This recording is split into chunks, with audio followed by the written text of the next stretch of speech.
سوچئے، اگر آپ کا اپنا پالنے والا باپ ہی نبی کریم صلی اللہ علیہ وسلم کا دشمن بن جائے تو کیا ہوگا؟ ایک 10 سالہ یتیم بچے نے اپنے گھر کی چار دیواری میں ایک ایسا خوفناک جملہ سنا جس نے اس کی دنیا ہلا دی۔ وہ راز کیا تھا جسے سن کر عرش الہی سے جبرائیل علیہ السلام وحی لے کر اتر آئے اور بھری محفل میں فیصلہ ہو گیا؟ ایک طرف مالدار سردار کی جھوٹی قسمیں اور دوسری طرف ایک ننھے عاشق رسول کا سچا آنسو۔ جیت کس کی ہوئی؟ آئیے جانتے ہیں آستین کا سانپ کی یہ ایمان افروز، سنسنی خیز اور رلا دینے والی تاریخی داستان۔ حضرت عمیر بن سعد رضی اللہ عنہ نے یتیمی اور فقر و فاقہ کا جام اس وقت پیا جبکہ آپ نے ابھی گھٹنوں کے بل کھڑا ہونا بھی نہیں سیکھا تھا۔ ان کا باپ ملک عدم کو اس حالت میں کوچ کر گیا کہ اس نے اپنے پیچھے کوئی معلومات نہ چھوڑا جو اولاد کے کام آ سکے، لیکن ان کی والدہ نے کچھ عرصے کے بعد قبیلہ اوس کے ایک مالدار شخص جلاس بن سوید سے نکاح کر لیا اور اس نے عمیر بن سعد رضی اللہ عنہ کو اپنی کفالت میں لے لیا۔ جلاس بن سوید کے حسن سلوک، ہمدردی اور فیاضی نے عمیر کو یہ بھلا ہی دیا کہ اس کے سر سے باپ کا سایہ اٹھ گیا تھا۔ جناب جلاس اس کے ساتھ اس طرح پیش آتے جیسے کوئی فرما بردار بیٹا اپنے باپ کے ساتھ پیش آتا ہے۔ جناب جلاس نے بھی حضرت عمیر کو اپنے دل میں اس طرح جگہ دی جیسے کوئی شفیق باپ اپنی اولاد کو دل میں بساتا ہے۔ جوں جوں جناب عمیر نشو نما پاتے اور جوان ہوتے گئے، توں جلاس کے دل میں ان کی محبت بڑھتی چلی گئی، کیونکہ ان کی ہر ادا سے ذہانت و شرافت ٹپکتی، صداقت دیانت ان کے ہر عمل سے نمایاں نظر آتی۔ حضرت عمیر بن سعد ابھی 10 سال کے نہ ہوئے تھے کہ انہوں نے اسلام قبول کر لیا اور جلد ہی ان کے پاکیزہ، رقیق اور صاف و شفاف دل میں ایمان راسخ ہو گیا۔ اسلام ان کے دل کی زرخیز زمین میں پانی کی طرح سرایت کر گیا۔ انہیں نوعمری میں ہی رسول اللہ صلی اللہ علیہ وسلم کی امامت میں نمازیں پڑھنے کا شرف حاصل ہوا۔ جب یہ نماز کے لیے مسجد نبوی آتے جاتے تو ان کی والدہ محترمہ اپنے لخت جگر کو کار خیر میں دلچسپی لیتے ہوئے دیکھ کر خوشی سے پھولے نہ سماتی۔ کبھی تو وہ خوشی کے اظہار میں اکیلی ہوتی اور کبھی اس کا خامند بھی خوشی میں شریک ہوتا۔ اس نوجوان صحابی عمیر بن سعد رضی اللہ عنہ کی زندگی نہایت خوشگوار انداز میں گزر رہی تھی کہ اچانک انفان شباب میں ہی ایک ایسے سخت ترین تجربے اور کڑے امتحان سے گزرنا پڑا کہ کم ہی کسی نوجوان کو اس قسم کے حالات سے دوچار ہونا پڑا ہوگا۔ ہوا یہ کہ 9 ہجری کو رسول اقدس صلی اللہ علیہ وسلم نے مقام تبوک پر رومیوں سے جنگ کرنے کا عزم کیا اور مسلمانوں کو جنگی تیاری کا حکم دے دیا۔ رسول اقدس صلی اللہ علیہ وسلم کی عادت مبارکہ تھی کہ جب بھی جنگ کا منصوبہ ترتیب دیتے تو تمام تر منصوبہ بندی صیغہ راز میں رکھتے۔ جس سمت کو لشکر اسلام روانہ کرنا ہوتا بظاہر اعلان کسی دوسری سمت کا کرتے، لیکن غزوہ تبوک میں آپ نے یہ پالیسی اختیار نہ کی بلکہ لوگوں کو واضح طور پر بتا دیا کہ کہاں جانا ہے۔ دراصل اس کی وجہ یہ تھی کہ ایک تو منزل بہت دور تھی اور راستہ بھی نہایت دشوار گزار تھا اور مقابلے میں دشمن بھی بہت طاقتور تھا۔ آپ نے اس موقع پر اس لیے ہر بات کی وضاحت کر دی تاکہ صحابہ کرام رضی اللہ عنہم معاملے کی نزاکت کو سمجھ جائیں اور خوب اچھی طرح تیاری کر لیں۔ اس کے ساتھ ساتھ موسم گرما کا آغاز بھی ہو چکا تھا۔ گرمی شدید تھی، پھل پک چکے تھے، درختوں کا سایہ بھلا معلوم ہوتا، طبیعتوں میں سستی اور کسل مندی کا غلبہ نظر آنے لگا۔ ان تمام مشکلات کے باوجود صحابہ کرام رضی اللہ عنہم نے نبی مکرم صلی اللہ علیہ وسلم کی آواز پر لبیک کہا اور انتہائی ذوق و شوق سے جنگی تیاری میں مصروف ہو گئے۔ لیکن منافقین مختلف ہیلے بہانے کرنے لگے، مسلمانوں میں شکوک و شبہات پیدا کرنے اور اپنی نجی محفلوں میں مسلمانوں کے خلاف ہرزہ سرائی کرنے لگے۔ لشکر اسلام کی روانگی سے چند روز قبل عمیر بن سعد رضی اللہ عنہ مسجد نبوی میں نماز ادا کرنے کے بعد گھر واپس آئے تو مسلمانوں کا جوش و جذبہ دیکھ کر بہت خوش ہوئے۔ آپ نے دیکھا کہ مسلمان پورے شوق سے جہاد کی تیاری میں مصروف ہیں۔ مہاجرین و انصار کی معزز خواتین نے رسول اقدس صلی اللہ علیہ وسلم کی خدمت میں اپنے قیمتی زیورات پیش کر دیے تاکہ آپ ان کی قیمت لشکر اسلام کی تیاری میں صرف کریں۔ حضرت عثمان بن عفان رضی اللہ تعالی عنہ کو دیکھا کہ وہ رسول اقدس صلی اللہ علیہ وسلم کی خدمت میں 1000 دینار پیش کر رہے ہیں۔ دوسری طرف دیکھا کہ حضرت عبد الرحمن بن عوف رضی اللہ تعالی عنہ اپنے کندھوں پر اشرفیوں کا تھیلا اٹھائے تیزی سے چلے آ رہے ہیں، اور یہ ساری رقم چشم زدن میں رسول اقدس صلی اللہ علیہ وسلم کے قدموں میں ڈھیر کر دی۔ انہوں نے یہ منظر بھی دیکھا کہ ایک شخص اپنا بستر بیچ رہا ہے تاکہ اس قیمت سے جہاد کے لیے تلوار خرید سکے۔ حضرت عمیر بن سعد رضی اللہ تعالی عنہ کی آنکھوں کے سامنے جوش، ولولہ اور جذبہ جہاد کے منظر بار بار آتے تو آپ کی دلی خوشیوں کی کوئی انتہا نہ رہتی، لیکن وہ اس بات پر بڑا تعجب کرتے کہ جلاس بن سوید چپکے سے گھر بیٹھا ہوا ہے، جہاد کے لیے کوئی تیاری نہیں کرتا، اور نہ ہی باوجود تونگری و خوشحالی کے راہ خدا میں اپنا مال خرچ کرتا ہے۔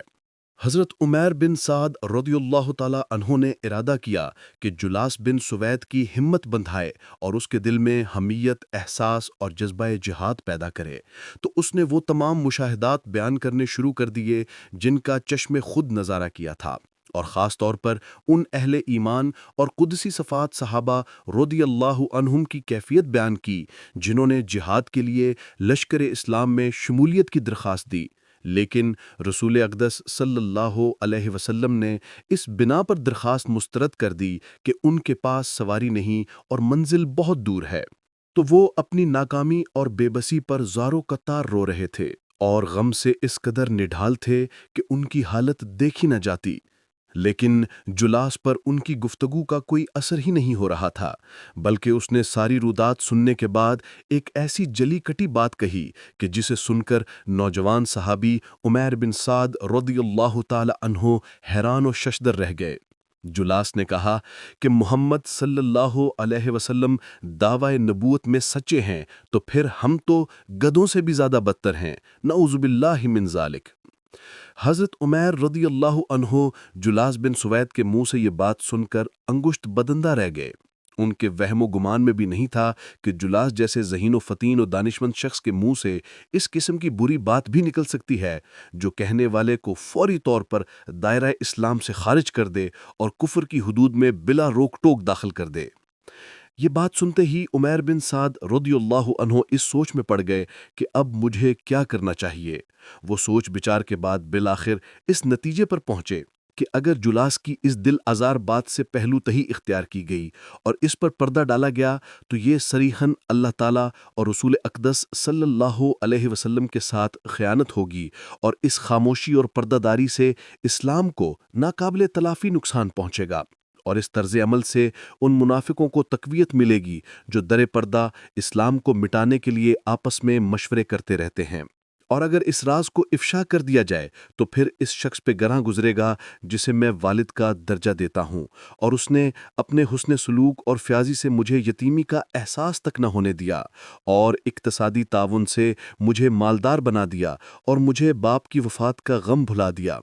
میں نے سوچا کہ اس نازک مرحلے پر کون سی کڑوی گولی نگلی جائے، پھر یکدم میں نے جلاس کی طرف متوجہ ہو کر کہا، بخدا روئے زمین پر رسول اقدس حضرت محمد صلی اللہ علیہ وسلم کے بعد آپ مجھے تمام لوگوں سے زیادہ عزیز تھے، لیکن آج آپ نے ایک ایسی بات کہہ دی ہے کہ جو اگر لوگوں کے سامنے اس کا تذکرہ کرتا ہوں تو آپ رسوا ہو جائیں گے، اگر خاموش رہتا ہوں تو امانت میں خیانت کا مرتکب ہو جاتا ہوں، اس طرح میں اپنے آپ کو تباہ و برباد کر بیٹھوں گا۔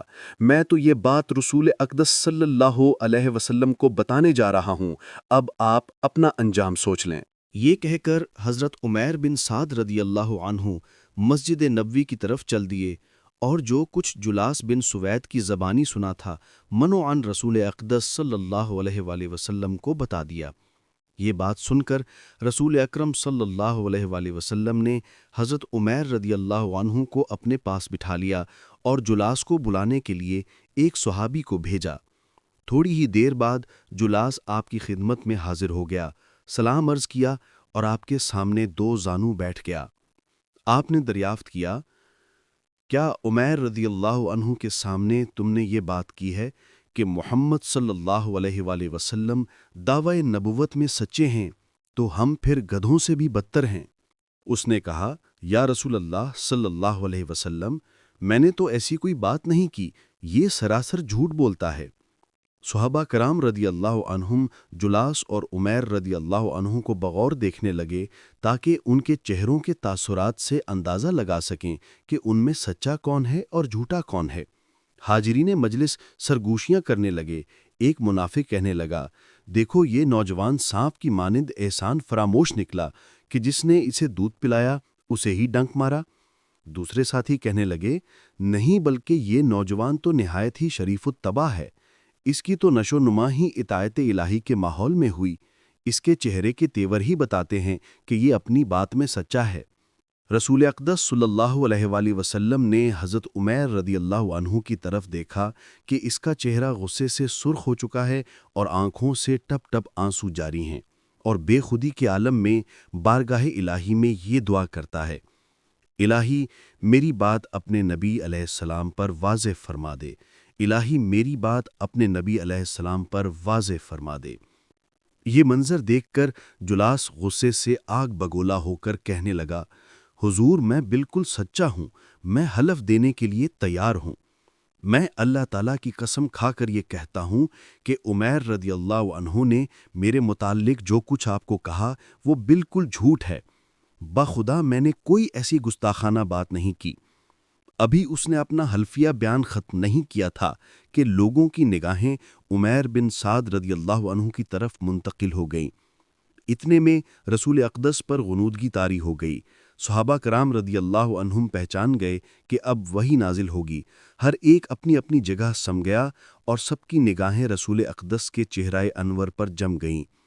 یہ منظر دیکھ کر جلاس پر خوف و ہراس طاری ہو گیا اور عمیر رضی اللہ عنہ کے چہرے پر خوشی کے آثار نمایاں ہونے لگے، اور تمام حاضرین کی کیفیت بھی یہی تھی، یہاں تک کہ رسول اقدس سے وحی کا اثر زائل ہو گیا اور آپ نے یہ آیت کریمہ تلاوت کی، یحلفون باللہ ما قالوا ولقد قالوا کلمۃ الکفر وکفروا بعد اسلامہم وہموا بما لم ینالوا وما نقموا الا ان اغناہم اللہ ورسولہ من فضلہ فإن يتوبوا يكو خيرا لهم وإن يتولوا يعذبهم الله عذابا أليما في الدنيا والآخرة وما لهم في الأرض من ولي ولا نصير۔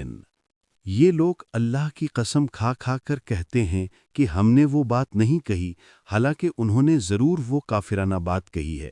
وہ اسلام لانے کے بعد کفر کے مرتکب ہوئے ہیں اور وہ کچھ کرنے کا ارادہ کیا جسے کر نہ سکے۔ یہ ان کا سارا غصہ اسی بات پر ہے کہ اللہ اور اس کے رسول نے اپنے فضل سے ان کو غنی کر دیا ہے۔ اب یہ اپنی اس روش سے باز آئیں تو انہی کے لیے بہتر ہے، اور اگر یہ باز نہ آئے تو اللہ ان کو دردناک سزا دے گا، دنیا میں بھی اور آخرت میں بھی، اور زمین میں کوئی نہیں جو ان کا حمایتی اور مددگار ہو۔ جلاس یہ آیت سن کر کانپ اٹھا، گھبراہٹ سے اس کی زبان گنگ ہو گئی۔ رسول اقدس کی طرف دیکھا اور آہوزاری کے ساتھ عرض کی، یا رسول اللہ میری توبہ، یا رسول اللہ میری توبہ، یا رسول اللہ عمیر رضی اللہ عنہ نے سچ کہا اور میں جھوٹا ہوں، یا رسول اللہ اللہ سے کہیں کہ وہ میری توبہ قبول کر لے، یا رسول اللہ میں آپ پر قربان۔ اس موقع پر رسول اقدس صلی اللہ علیہ وآلہ وسلم نے حضرت عمیر رضی اللہ عنہ کے نور ایمان سے چمکتے ہوئے چہرے کو دیکھا کہ ان کی آنکھوں سے خوشی کے آنسو ٹپک رہے ہیں۔